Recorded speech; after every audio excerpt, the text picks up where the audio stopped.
Good evening, everyone. Welcome to our annual Title I meeting. Um, the agenda for today is review of Title I and the components, which is the policy, the plan, the compact, the part where you decide, surveys on how to use the funds, and parent and student commitments. So I am Tatiana Mahoney. I'm the Director of Family and Community Engagement, and with me is Lourdes Heredia. She is the Administrative Coordinator, and we are including here our phone numbers for you. You can also reach us via email. Aside from us, part of our team is the Family Council and the Title I Committee, and that's you. Our Family Council and the Title I Committee connect via WhatsApp. And the symbol for the Family Council and Title I Committee is this space shuttle. And the flame is the parents, number one, then teachers, and then the community. As we launch our students to become agents of change and achieve the full potential. Right, so what is Title I? Let's review. Title I is the largest federally funded educational program that provides supplemental funds to our school. And funds are used to improve academic achievement, and all students benefit from these funds. Funds are also used for students in temporary housing to help families when school meals and public benefits are not enough. So the components of Title I are the parent engagement policy, and that includes your rights, the school responsibilities, including for us offering flexible number of meetings, and we decide when those meetings are based on a parent availability survey.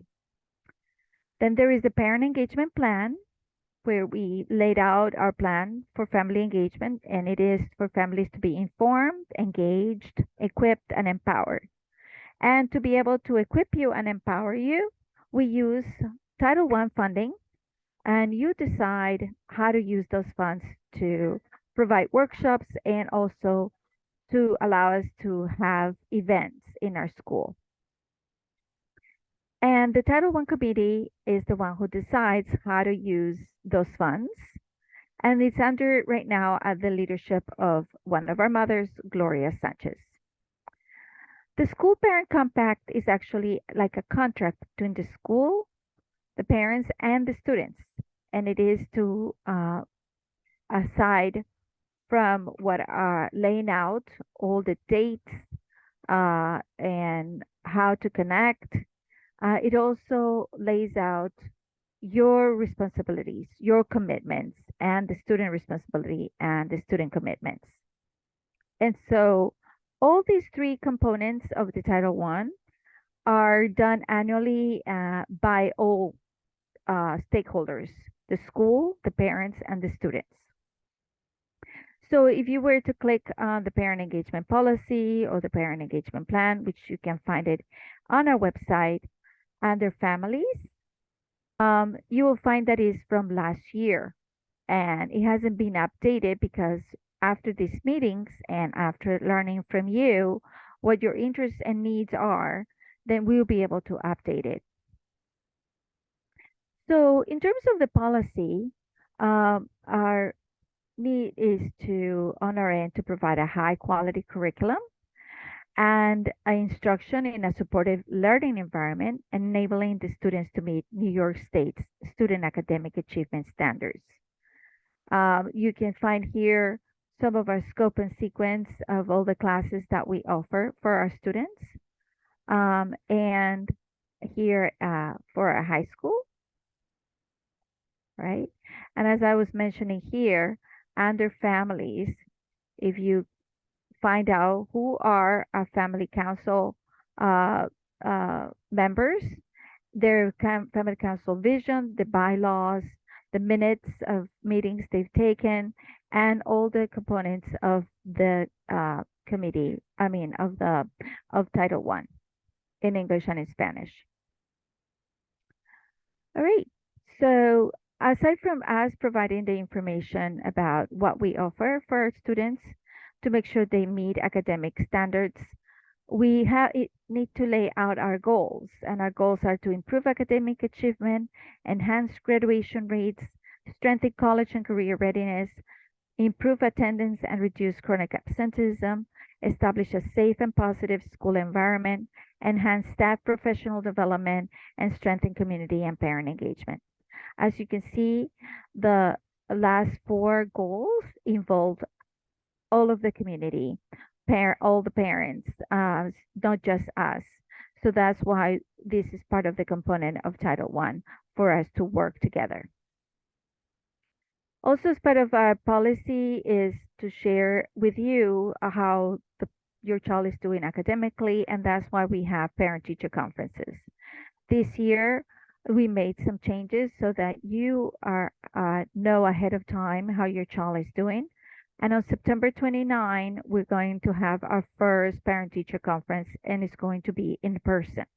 It's very important for you to attend because this is the time where you are going to understand where your child is at, and then set up the goals for the year.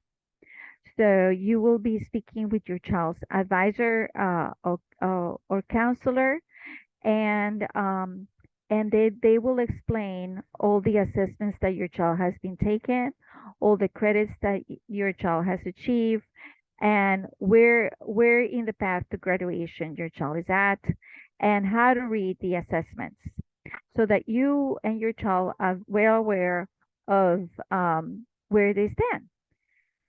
Another part of the offering parent-teacher conferences is for you to be aware of the important dates, and that's why the calendar is also very important. So this calendar is on our website, and one of the things that you will find, aside from all the things that are happening in our school, for example, here's all the things that are happening in September, and I want to highlight that September 18 is Professional Development Day for all staff, no classes. But aside from that, it's at the bottom at the high school. It has the progress report release dates.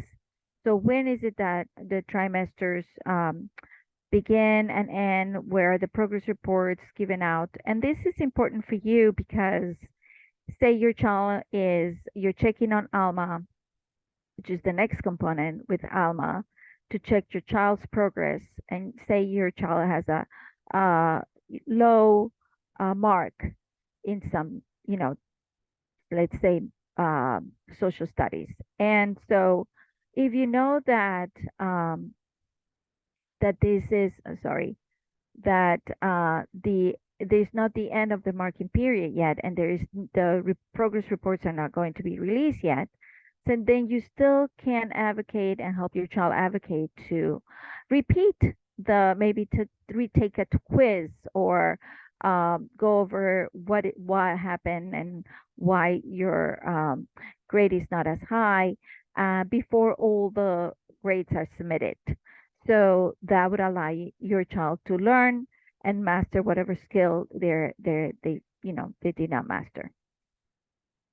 So that's why it's so important for all parents to be connected to Alma, which is our portal that keeps all the, this is Alma, for example, and here you can find, again, the calendar. It's less involved as the one I showed you before with all the dates, but this one will give you the main dates in terms of when our school is closed.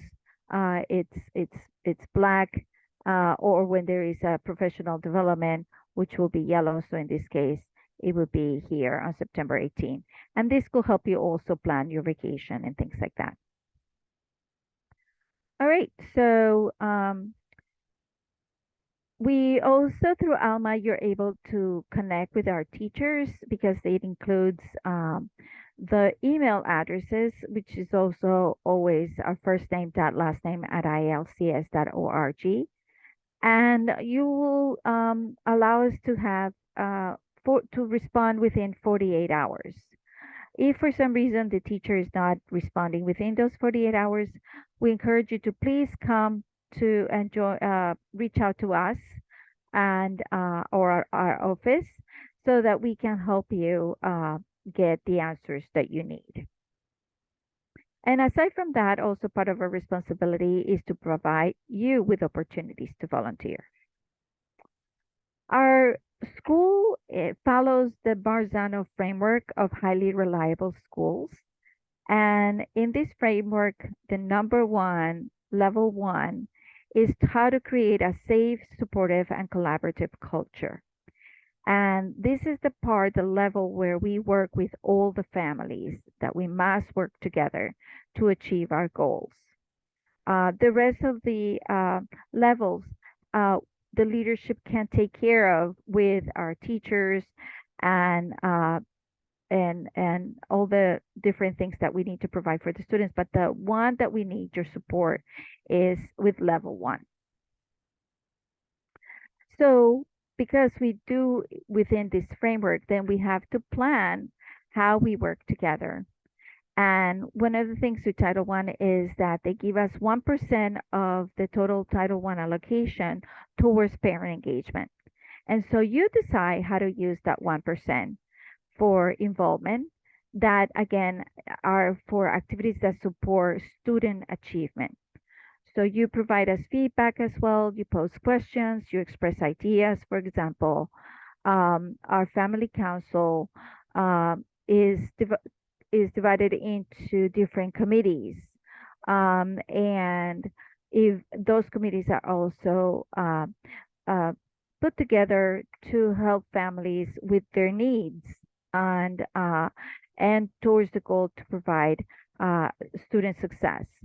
So at this time, there have been expressing some families expressing ideas of a possible men's group, and another one is a fundraising group for 8th and 12th grade. The 8th group will have this year, or there's a plan to have this year, a trip to Washington, D.C. And so it's a very expensive overnight trip. And so there is the family council set itself up to have fundraising structures. And so they actually voted for a treasurer, which we didn't have in previous years. And also 12th grade parents have asked if they could also fundraise because of the expenses that come with graduation. But those are things that you get to decide what you want to do, and we'll get to support you. So, how do you decide? It's based on your unique needs. It starts, of course, with the adults. It follows like when you travel and you're on an airplane and the flight attendant says, in case of emergency, the adult puts the oxygen max first and then aids the child. It's the same way. It starts with the adults and so that you can learn all the different competencies to be able to model those what you're learning and show your child uh, what success or healing or resilience looks like and feels like or sounds like. So instead of asking why isn't my child more successful, parents are asking what will I do as a parent to help my child enjoy greater success throughout the school community.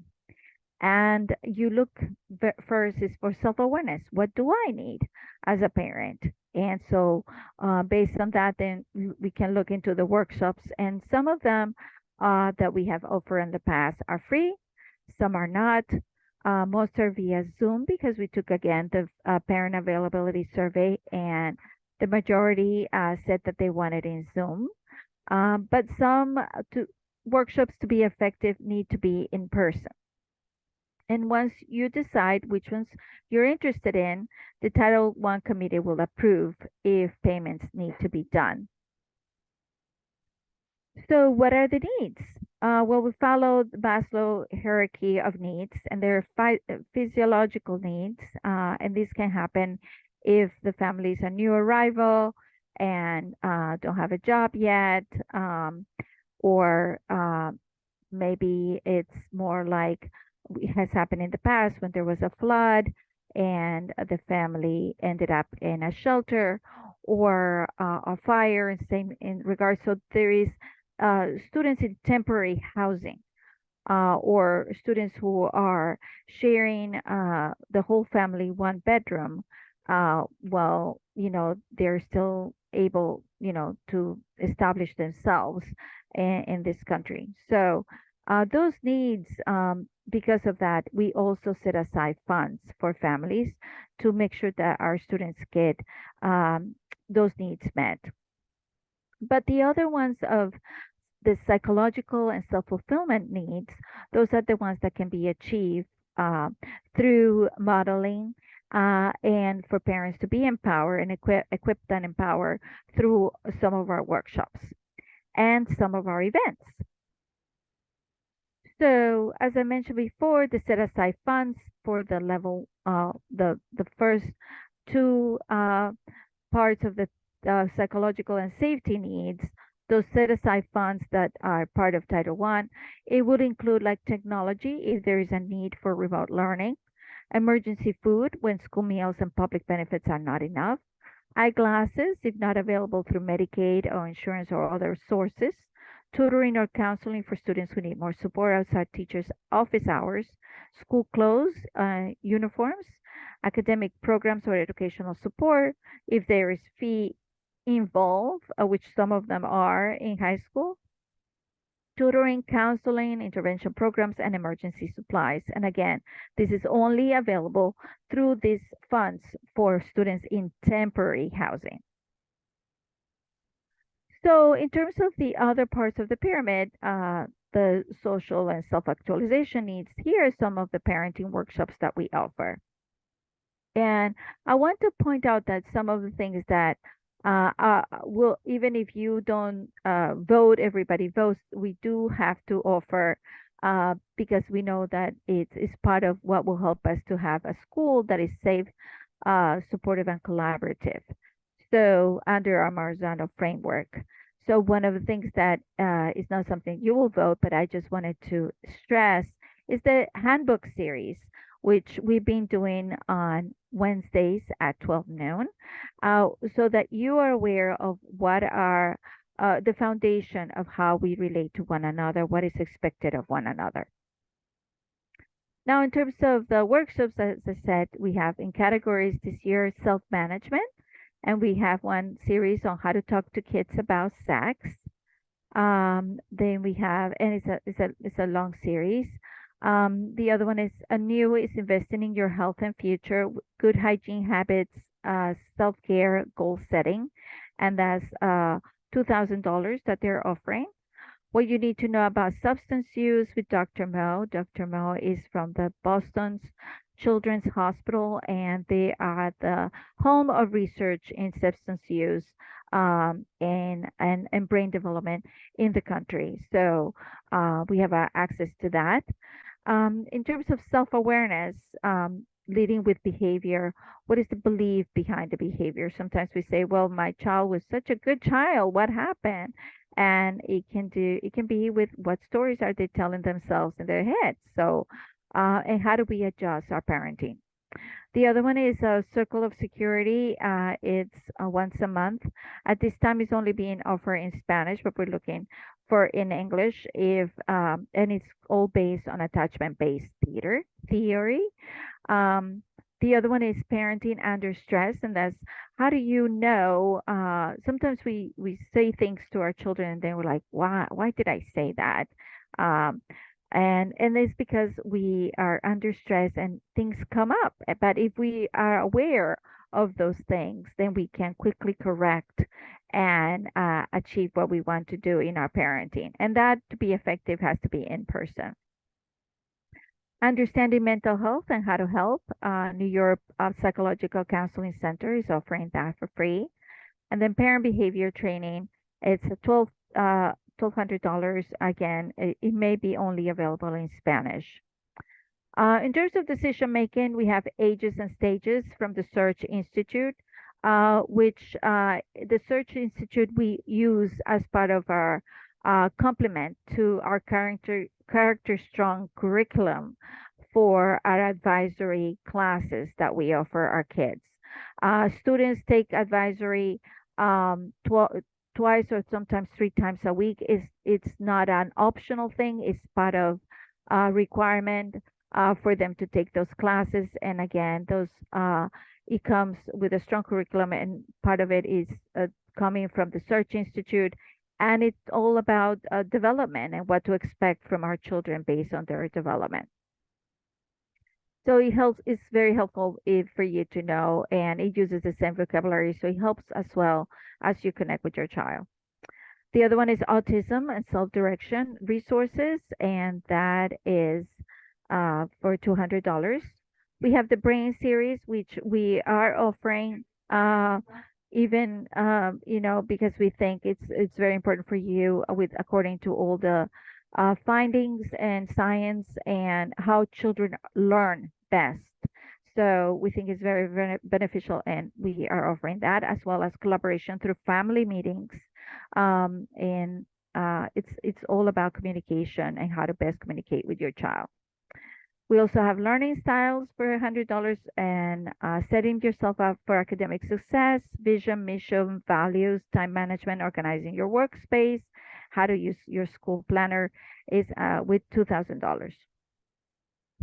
Social awareness, we have essentials of asset building. This is also coming from the Search Institute, and this was something that was voted last year, but did not get trained for this series until the end, and so it was already paid for cover under Title I last year, and but we're offering this time, and it's in person. And Lourdes will be the one who's leading those workshops. Then there's teaching tolerance and empathy with New York Psychological Counseling Center, building and maintaining healthy relationships, effective communication skills, setting healthy boundaries, social media and virtual communities. That's $2,000. How to be a good friend is a whole series with Inwood Community Services. And Inwood Community Services is also supporting us with the book club, 13 Things Strong Kids Do, which we did last year and will continue. For those who connected with us to do 13 Things Strong Kids Do. This is a series for children to go through the book and help them to build themselves up and understand how to empower themselves so they are not a bully or being bullied. So all these workshops that I mentioned included because they are acceptable, they are reasonable, and some are necessary. We will be able to tell if they're necessary or not based on your needs. So again, those workshops must provide academic, social, emotional support. As you can see, some of there were not many mentioned in terms of academic workshops, and that's because they are a series that we offer, and it's not up for debate, or we will offer them to you to go towards success and on path of graduation. And for those that, as you noticed, there were some that had a price tag, and that will be we will use the funds for payment of the expert educational consultant services. There will be times where if a teacher is providing the workshop and from our school, then we will be paying the teacher for their time or for their materials, so cost of the materials. Or if an event, say it's a science event at our school and requires materials, then those materials can go under Title I. Of course, if the workshop is or series of workshops are offered at a school in person, then there is the cost for the activity, such as babysitting, live food, and of course the materials. As I mentioned before, we have a professional development this Monday, October 18th, so no classes. But if there are any workshops that our teachers are receiving that will help them to promote meaningful connections with parents, or if for some reason you would like to take a workshop to help you have meaningful connections with teachers, then we would use those funds from Title I. And of course, there are other things that are within our supportive services, such as nutrition and health. So now is the time when you start thinking about it, and what it starts with, being self-aware of that competency of self-awareness, and the other one is to being community focused. So we'll take a little bit of time here, and Lourdes, if you could please put on this form here for you to think about uh, what kind of workshops you would like to take. Now, I know that just by me saying this, you may feel like you need to still think about it. And so you will have time to think about it, or even you can ask Gloria Sanchez, who is one of our, who's the Title One lead here, or ask us more about any of those workshops, or if you want to, you have something that you don't see there, then you can let us know. But I'm gonna stop sharing here in case any of you have taken any of the workshops and would like to share of any workshops that you have, if you have been here before and would like to share some of the workshops that you have taken, and maybe you, all the parents will benefit from learning about this, or if you have something that you would like to offer that maybe be something for families to discuss, because again, this is part of your decision. So if you have, if you can raise your hand so we can, or if you have any questions about the um, any of the workshops, or any questions that, of anything I've said so far. Yes, Miss Maynard. Oh, you're muted right now. Okay. Hello. Good night, everyone. Did you mention mentoring? I don't know. I think I heard you say it, but I'm not too sure. Did I mention what's, sorry? Mentoring, like a Mentoring. mentoring workshop or Uh, men program. Mentoring. So we do offer a mentoring program that is called Pathways for Mm-hmm. students who qualified, and but it's not a workshop that we offer on how to mentor. Okay. What we do offer is for our children who are in eighth grade, or some 11, mostly 12th graders who Mm-hmm. qualify, a program that is called Peer Group Connections. Right Okay. now, we have students, and again, to be able to enter this, leader is a leadership program where they will be mentoring our fifth and sixth graders. The eighth graders will Okay. be mentoring the fifth and sixth, or the 12th graders will be mentoring the ninth graders.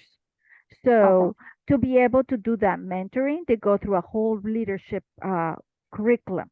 And right Okay. now, those students, the year before, so in seventh grade or in 11th grade, they apply for the program, and they have to do interviews. They have to write essays.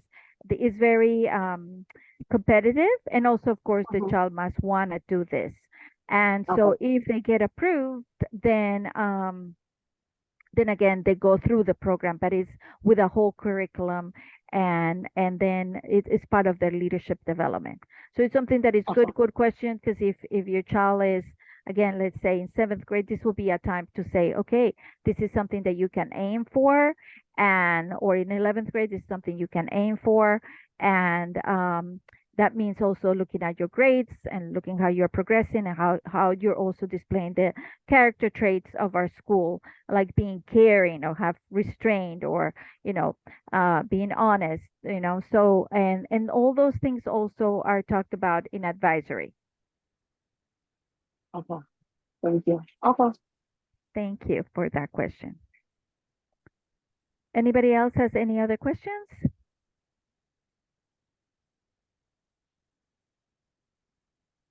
No. All right. See. So It also counts if for the students to when they participate in events or like they participate in our walks or when they are supporting our events, helping out, that it's part of their development as well into their leadership capacity. All right, so let me share my screen again. So the next part is the compact, which is what are you willing to commit? Uh, so we share what our responsibilities are and what we're committed to, and now it's your part, and this is an exercise to do with your child to see what are you willing to commit for this school year, and has to do more like casting a vision or what do you want to achieve and in terms what will require of that. And for that we're doing this year surveys to capture all that. And Lourdes can also put it on the chat. And it's just simple questions. For example, oh, I'm sorry, I won't be able to share it. But it's just your name and what would you like to commit to. And I'm gonna give you some samples of commitments. So, um, a commitment from a parent could be, I will support my child to attend every day on time. So if you're committing to that, then it's a time to discuss with your child. Okay, if I'm going to support you to attend every day on time, so what are my challenges? Maybe I live in Queens and I have to take two buses and a train. So, and sometimes the bus is late. So what is my plan B? Um, what can I do to make sure that I do arrive on time? Um, Maybe I like to sleep in late and it's very hard for me to wake up. So maybe we can set up multiple alarms and maybe my last alarm will be in the bathroom so that I have to get up already because the alarm is ringing in the bathroom and I'm already in the bathroom, so I'm not gonna go back to bed. So things like strategies is not just to write what is your commitment, but really discussing with your child what would be the strategies to make sure that you meet those commitments. Um, so another one could be I'll ensure my child has all needed school supplies. So um, maybe my child tends to lose the school supplies, but well, maybe it will be taking the time of really organizing the backpack or checking the backpack to know where those school supplies are or labeling those school supplies or even if my child says I don't need any school supplies to maybe checking into our website to see if like do we maybe they misunderstood, and yes indeed everybody needs school supplies and how to be ready for school, and maybe explaining as to why is the importance of being prepared for class and having those conversations. I will check progress and attendance on Alma. If that is my commitment, then when am I going to check that progress? Is it going to be over the weekend? If it is over the weekend, maybe being more specific. Is it at 10 o'clock every Saturday morning? Or um, am I going to look at the calendar and see when is the marking periods and where am I going to start looking into that so that I'm checking Alma at those times. Keeping teachers updated with important information. Then we have parent teacher conference coming up September 29th. So maybe the first thing is since I'm talking to the counselors is making sure I have the phone number of the counselor or making sure I know exactly who to contact if I struggle, my child struggles with a certain subject matter. So maybe the other one is to know with be in the know with school information. So we do send information in many ways, but what would be your preferred way? Maybe it's with a newsletter. Maybe it's the news bulletin on Wednesdays. Maybe it's just watching the bulletins on Saturday on YouTube. Maybe it's just checking Alma. So again, those are different types of commitments that you can help support. But again, it's not just writing down what is your commitment, but really thinking through how would that look like at your home. Uh, how would I, if I'm thinking about attending parent teacher conferences, then then really looking at the calendar and talking to your boss about it, and so that you have those days off. Um, attending school events. Events are part of Title One because they are designed to improve that building those social connections between parents and teachers, between parents and students, between parents and other students. So it helps us with creating that environment that's safe, supportive, and collaborative. And so those are events that it's important for you to get to know other people and being connected, and so it, there are many that are already in the calendar, and I'll mention one that is coming up, and why the reason why it's so important to attend. So if that is commitment that you want to do, maybe your child is about to graduate, and then they're gonna talk about in 11th grade they're planning their essay for college. Then they're going to ask, well, you went to a leadership school. What have you done in terms of leading? Well, these are opportunities in those events for your child to take a lead. Maybe for your child to be participating in a walk, like we just did a peace walk in our community. So if I'm in 11th grade, I may have said, oh, well, I contributed to my community by advocating for peace, and I did this walk. So things like that are part that builds your child up. In terms of student commitment, here are some samples, just to talk to your child and see what are the needs, what do they struggle. So, for example, because again, it's safe, supportive, and collaborative. So, how can we respect one another more? So, maybe adjusting my voice for learning environment. Maybe I tend to speak loudly. So, how do I know that I'm speaking too loudly? It's again, it's all part of self-awareness. Um, I will respect myself and others in the physical and cyber world. Okay, so what does it look like? How am I checking my child's, how am I teaching my child about respecting himself or herself? Or being kind. What does that look like? And so some of those workshops that we're offering will help you to navigate all those things. I'll be in control of my words and actions at all times. Kids is at the age when they try new things, and sometimes they try things that we don't approve of. So how do we help them? How do we guide them? Do we encourage them? Um, so here's just some samples of things that kids could do. I will transition to class quickly. I will try new things, and try new things means like maybe you think that, oh, I just don't get math, or well, maybe you didn't get that chapter list, but you're going to start a new chapter, and maybe you'll like that chapter. That's the wonderful thing about marking periods. There's always a reset.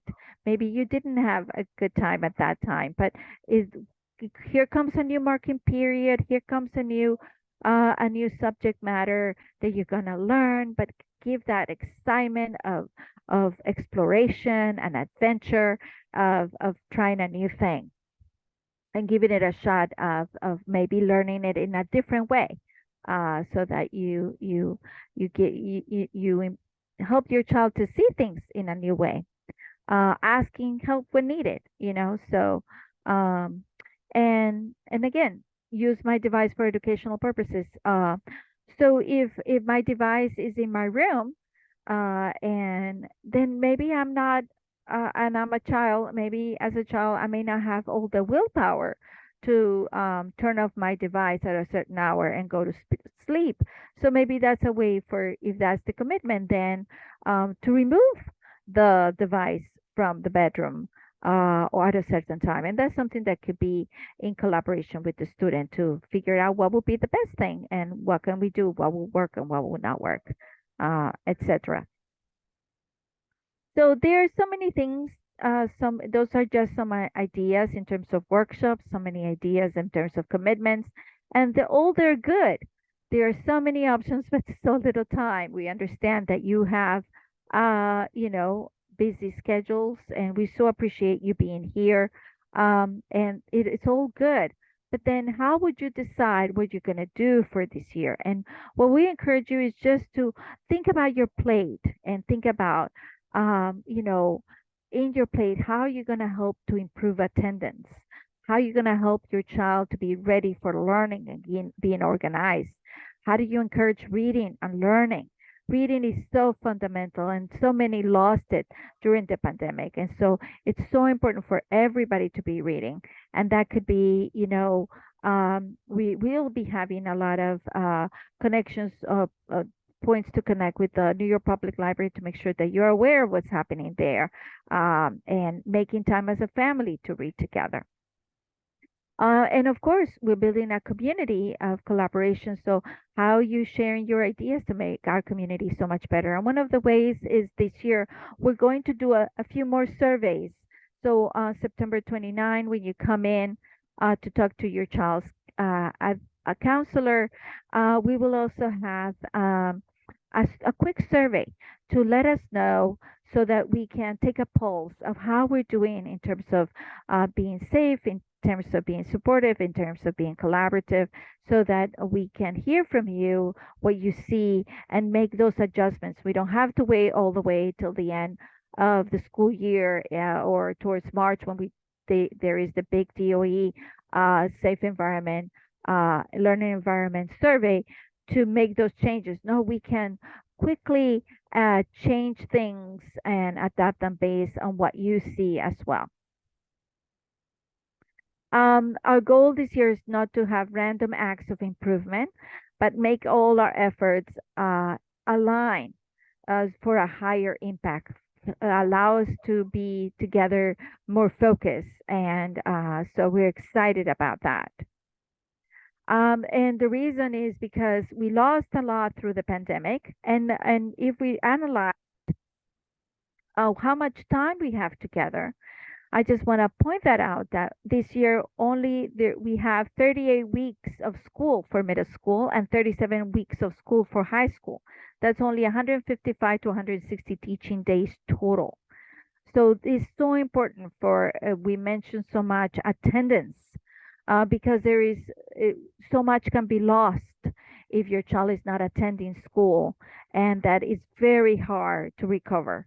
And especially high school is not like in some of like in my where I come from in my country. If you're not achieving certain goals, then you have to repeat the same grade completely. And not here. Here you keep going to the next level. The only thing is that your child will have to carry not just all the materials for the level that they're at, but also they have to carry the ones from the one before. And it's carrying all this load. And we don't want your child to be carrying so much. And so attendance is imperative. September only has 17 days, October 19, November 18, December 12 days, January 14 days for high school, 18 days for middle school, February 14 days, March 18 days, April 15 days, May 15 days in high school, 20 days in middle school, 8 days in high school for June, 13 days for middle school again for June. So as you can see, um, it's so important for you to check the calendar so that if you have to go away or you have to schedule appointments or whatever, it needs to be done with your family to do it on those days. And this year we set up Mondays to be professional development days. And that is why we also asked if in our availability survey, if you will be willing to participate in events that are happening when there is no school day on those professional development days. And we had an outstanding majority who said, yes, we will come to the school for those events on days that we don't even have school, because of professional development days. So that would allow us to have more teachers in the building and make those connections with you and with your child. Wanted to highlight these quotes. One is from Minoshi Shafiq. She's the president of Columbia University. Um, she is actually Egyptian. Her family lost everything in Egypt and had to emigrate and came here with anything, like a new immigrant, nothing. But her family loved learning and encouraged her to keep reading all the time, and always said to her, um, education is something no one can take away from you. And they had lost so much. So that was where they invested their time and efforts was in education. And as she leads Columbia University, which is one of the best universities in the world, she says in the past, jobs were about muscle. Now they're about brains. But in the future, they will be about the heart. And that has to do with emotional IQ. How are our kids growing in terms of emotionally? How are they being caring? And that's why we part of our competency is one is to being self-aware, and the other one is to be community focused. We're leaders, but we are servant leaders. We help our community, and so I will encourage you to think about it in those terms as you consider how to use the money for Title One, and what kind of commitments are you going to make for this year. Dr. Jason Marchena, who is our director of athletics, said, if we're going to be good, we have to do everything with purpose. So, what is the why of why you're doing things? Because in this city where we work so hard and overcommit many times, if we are not purposefully setting aside those times, establishing those goals, then the time goes. And Gretchen Rubin says the days are long, but the years are short. In a second, your child is going to grow, and would they be prepared for the next step when you're not going to be there? When they're in college and away, would they be ready? And so we encourage you for all of us to work together this year. Um, and Ms. Maynard, this is what something that you were asking about the peer group connection. Our kids right now, they're on retreat. They come back tomorrow around 1:30 from this retreat. And another event coming up again is September 29th, 10 a.m. to 7 p.m. is a parent teacher conference. You will start learning about the conference from the counselor who's going to start making phone calls to set up appointments with you. Either a morning or an afternoon appointment with you. Again, those appointments are in person. You're not meeting the teachers, you are meeting the counselors who will explain to you the assessments that your child has had and where your child is at. So, reviewing of the data, and based on the data, for you to make better decisions as to how to move forward, what kind of effort to put into, and what kind of challenges are ahead, and how to overcome those challenges. So, encourage you to come in with your child to talk to the advisor and learn about that. If your child is in middle school, October 5th is our PSW Family Orientation Showcase. And October 13th is our Parent Coffee Hour with the leadership. It's at 8, sometimes it may be 8:30 this time around, just for scheduling, uh, but it may be 8. We do it uh, in person and via Zoom. And I believe the first one is going to be with our middle school director, Dr. Iggs, Iglio. I call her Dr. Iggs. October 23rd is the main academic event that is under Title One. It's a Roots and Recipe Contest, and you learn more about it. But it's a fun event where the families and the kids are cooking a meal together and sharing stories that are that you. This is a time when you pass on your values to your kid, emphasize your values and the why they have so much to offer to the world.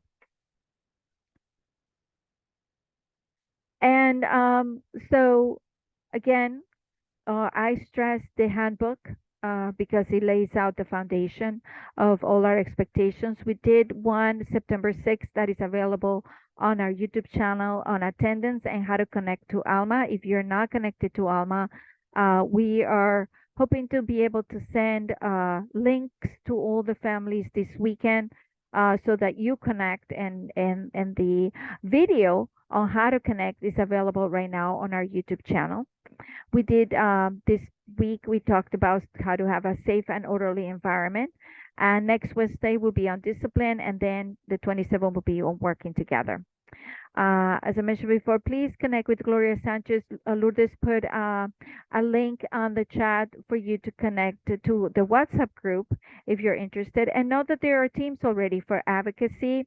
If you're interested in advocacy, we have different ways to connect, either with the Hispanic Federation, with the Charter Association. One of our parents already went to the City and State Educational Summit. Um, so, and then you try to ask your child, what are you interested in advocating? And together we can make it happen this year. Literacy and reading, we have a school-wide book that the children will be reading this year.